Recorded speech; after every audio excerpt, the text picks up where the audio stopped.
Hi hello welcome back my Dhruthi vlogs Kannada channel. ಎಲ್ಲರೂ ಹೇಗಿದ್ದೀರಾ? ಎಲ್ಲರೂ ಚೆನ್ನಾಗಿದ್ದೀರಾ ಅಂತ ಭಾವಿಸ್ತೀನಿ. ಸಿಂಪಲ್ಲಾಗಿ ಮನೆಯಲ್ಲಿ ಈಸಿಯಾಗಿ ಪನ್ನೀರ್ ತವಾ ಫ್ರೈ ಮಾಡೋದು ಹೇಗೆ ಅಂತ ನಿಮ್ಮ ಜೊತೆ ಶೇರ್ ಮಾಡ್ತಾಯಿದ್ದೀನಿ. ಬನ್ನಿ ಹೇಗೆ ಮಾಡೋದು ಅಂತ ನೋಡೋಣ. ಈ ಪನ್ನೀರನ್ನ ಮನೆಯಲ್ಲೇ ಮಾಡಿರೋ ಅಂಥದ್ದು.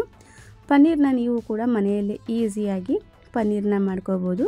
ಪನ್ನೀರನ್ನ ಹೇಗೆ ಮಾಡೋದು ಅಂತ ಕೂಡ ಮುಂದಿನ ವಿಡಿಯೋದಲ್ಲಿ ನಾನು ತಿಳಿಸ್ಕೊಡ್ತೀನಿ. ಹಾಗೆ ಪನ್ನೀರ್ ಸೈಡ್ಸ್ ಎಲ್ಲ ಏನಿದೆ, ಸೈಡ್ಸ್ ಎಲ್ಲ ತೆಗೆದ್ಬಿಟ್ಟು ನಾನು ಈ ರೀತಿ ಪೀಸಸ್ಗಳನ್ನಾಗಿ ಕಟ್ ಮಾಡ್ಕೊತಾ ಇದ್ದೀನಿ. ನಿಮಗೊಂದು ಒಳ್ಳೆ ಶೇಪ್ ಬೇಕು ಅಂದರೆ ಈ ರೀತಿ ಸೈಡ್ಸ್ನೆಲ್ಲ ತೆಗೆದು ಕಟ್ ಮಾಡ್ಕೊಳ್ಳಿ. ಇಲ್ಲ ಹಾಗೆ ಎಲ್ಲವೇನು ಬೇಡ, ಸೈಡ್ಸು ಕೂಡ ಹಾಗೇ ಇಟ್ಕೊಂಡು ಕೂಡ ನಾವು ಪೀಸಸ್ನ ಕಟ್ ಮಾಡ್ಕೋಬೋದು. ಸೈಡ್ಸ್ ಏನು ವೇಸ್ಟ್ ಆಗೋಲ್ಲ. ನಾವು ಇದೇ ರೀತಿ ಪನ್ನೀರ್ಗೆ ತವಾ ಫ್ರೈಗೆ ಕೂಡ ಇದನ್ನು ಮಾಡ್ಕೋಬೋದು, ಅಥವಾ ಬೇರೆ ರೆಸಿಪೀಸ್ ಕೂಡ ನಾವು ಮಾಡ್ಕೋಬೋದು. ನಾನು ಇಷ್ಟು ತೆಳುವಾಗಿ ಕಟ್ ಮಾಡ್ಕೊತಾ ಇದ್ದೀನಿ. ನಾವು ಈ ತವಾ ಫ್ರೈ ಮಾಡ್ಕೋಬೇಕಾದ್ರೆ ಇದು ಸ್ವಲ್ಪ ಇನ್ನೂ ದಪ್ಪ ಕೂಡ ಆಗುತ್ತೆ. ಇನ್ನೂ ಸ್ವಲ್ಪ ತೆಳುಗೂ ಕಟ್ ಮಾಡ್ಕೋಬೋದು. ಆದರೂ ಪನ್ನೀರ್ ತವಾ ಫ್ರೈಗೆ ಇಷ್ಟು ತಿಕ್ಕಾಗಿದ್ದರೆ ಚೆನ್ನಾಗಿರುತ್ತೆ. ನೋಡ್ತಾ ಇರ್ಬೋದು ನೀವು, ನಾನು ಈ ರೀತಿ ಪನ್ನೀರನ್ನ ಕಟ್ ಮಾಡಿ ಇಟ್ಕೊಂಡಿದ್ದೀನಿ. ನನ್ನ ಚಾನಲ್ಗೆ ಯಾರಾದರೂ ಸಬ್ಸ್ಕ್ರೈಬ್ ಮಾಡ್ಕೊಳ್ದೆ ಹೊಸಬ್ರು ವಿಡಿಯೋ ನೋಡ್ತಾ ಇದ್ದರೆ ಪ್ಲೀಸ್ ಸಬ್ಸ್ಕ್ರೈಬ್ ಮಾಡಿಕೊಂಡು ವಿಡಿಯೋನ ಪೂರ್ತಿ ನೋಡಿ. ವಿಡಿಯೋ ನಿಮಗೆ ಸ್ವಲ್ಪನಾದರೂ ಯೂಸ್ಫುಲ್ ಅನಿಸಿದ್ರೆ ವಿಡಿಯೋನ ಶೇರ್ ಮಾಡಿ. ಈಗ ಒಂದು ಪ್ಲೇಟ್ನ ಇಟ್ಕೊಂಡು 2 ಸ್ಪೂನು ಕಾರ್ನ್ ಫ್ಲೋರು ಅಂದರೆ ಜೋಳದ ಹಿಟ್ಟು, ಹಾಗೆ 2 ಸ್ಪೂನ್ ಮೈದಾ ಹಿಟ್ಟು, 1 ಸ್ಪೂನು ಕಡಲೆ ಹಿಟ್ಟು, ಖಾರಕ್ಕೆ ಬೇಕಾಗುವಷ್ಟು ಖಾರದ ಪುಡಿ, ಹಾಗೆ ರುಚಿಗೆ ತಕ್ಕಷ್ಟು ಉಪ್ಪು, ಲಾಸ್ಟಕ್ಕೆ ಸ್ವಲ್ಪ ಕಸೂರಿ ಮೇಥಿನ ಹಾಕ್ಕೊತಾ ಇದ್ದೀನಿ. ಒಣ ಮೆಂತ್ಯ ಸೊಪ್ಪಿನ ಪುಡಿನ ನಾನಿಲ್ಲಿ ಸ್ವಲ್ಪ ಕೈಯಲ್ಲಿ ಉಜ್ಕೊಂಡು ಹಾಕ್ಕೊತಾ ಇದ್ದೀನಿ. ಒಂದು ಅರ್ಧ ಟೇಬಲ್ ಸ್ಪೂನಷ್ಟು ಕುಕ್ಕಿಂಗ್ ಆಯಿಲ್ನ ಕೂಡ ಸೇರಿಸ್ಕೊಂಡು ಈ ಮಸಾಲ ಪೌಡರ್ನ ಚೆನ್ನಾಗಿ ಮಿಕ್ಸ್ ಮಾಡ್ಕೊತಾ ಇದ್ದೀನಿ. ಸ್ವಲ್ಪ ನೀರನ್ನ ಹಾಕ್ಕೊಂಡು, ಜಾಸ್ತಿ ತೆಳು ಮಾಡ್ಕೊಳ್ಳೋದು ಬೇಡ, ನೋಡಿಕೊಂಡು ಮೀಡಿಯಮ್ ಆಗಿ ನಾವು ಇದನ್ನು ಕಲಿಸ್ಕೋಬೇಕಾಗುತ್ತೆ. ನೋಡ್ತಾ ಇರ್ಬೋದು, ಈ ರೀತಿಯಾಗಿ ನಾನು ಕಲಿಸ್ಕೊತಾ ಇದ್ದೀನಿ.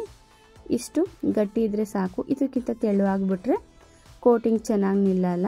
ಹಾಗಾಗಿ ಈಗ ಪನ್ನೀರ್ ಪೀಸಸ್ಗಳನ್ನ ನಾನು ಈ ರೀತಿ ಮಸಾಲ ಜೊತೆ ಕೋಟ್ ಮಾಡಿಕೊಂಡು ಸೈಡ್ಗೆ ಎತ್ತಿಟ್ಕೊತಾ ಇದ್ದೀನಿ.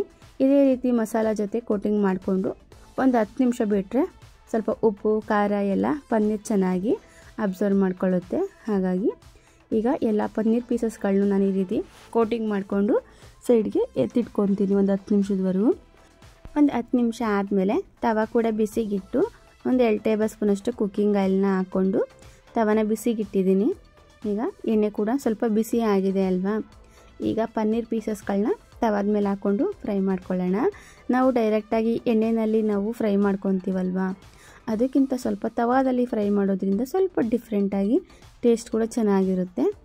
ಈ ರೀತಿ ಎಲ್ಲ ಪೀಸಸ್ಗಳನ್ನೂ ಹಾಕ್ಕೊಂಡು ಈ ಪನ್ನೀರನ್ನ ನಾವು ಚೆನ್ನಾಗಿ ಫ್ರೈ ಮಾಡಿಕೊಂಡ್ರೆ ಸಾಕು. ಸ್ವಲ್ಪ ಗೋಲ್ಡನ್ ಬ್ರೌನ್ ಕಲರ್ ಬರೋವರೆಗೂ ನಾವು ಫ್ರೈ ಮಾಡ್ಕೋಬೇಕಾಗುತ್ತೆ. ಹಾಕಿದ ತಕ್ಷಣ ಸ್ವಲ್ಪ ಹೊತ್ತು ಬಿಟ್ಟು ಆಮೇಲೆ ತಿರುಗಿಸಿ ಹಾಕ್ಕೊಳ್ಳಿ.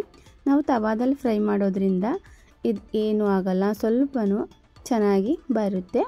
ಹಾಗೆ ಒಂದು ಒಳ್ಳೆ ಟೇಸ್ಟು, ಹಾಗೆ ಒಂದು ಒಳ್ಳೆ ಪರಿಮಳ ಕೂಡ ಕೊಡ್ತಾ ಇರುತ್ತೆ. ಈಗ ನಾನು ತಿರುಗಿಸಿ ಹಾಕ್ಕೊತಾ ಇದ್ದೀನಿ. ಪನ್ನೀರು ನಮ್ಮ ಆರೋಗ್ಯಕ್ಕೆ ಎಷ್ಟು ಒಳ್ಳೆಯದು ಅಂತ ಎಲ್ರಿಗೂ ಗೊತ್ತೇ ಇರುತ್ತೆ. ಪನ್ನೀರಂತೂ ಡಯಟಲ್ಲಿ ಇರೋರಿಗಂತೂ ತುಂಬಾ ಒಳ್ಳೆಯದು ಪನ್ನೀರು.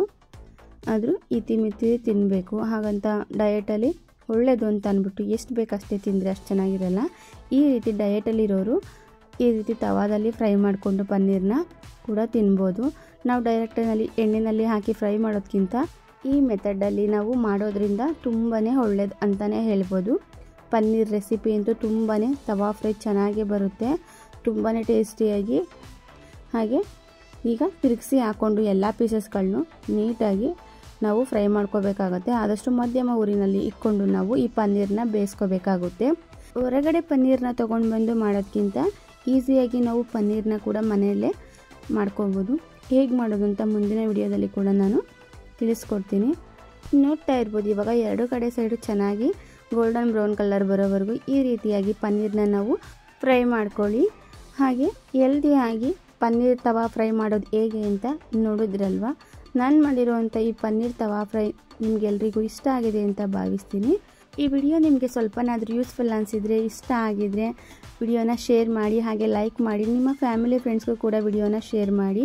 ಚಾನಲ್ಗೆ ಸಬ್ಸ್ಕ್ರೈಬ್ ಆಗಿಲ್ಲ ಅಂದರೆ ಸಬ್ಸ್ಕ್ರೈಬ್ ಮಾಡ್ಕೊಳ್ಳಿ. Thank you for watching my video.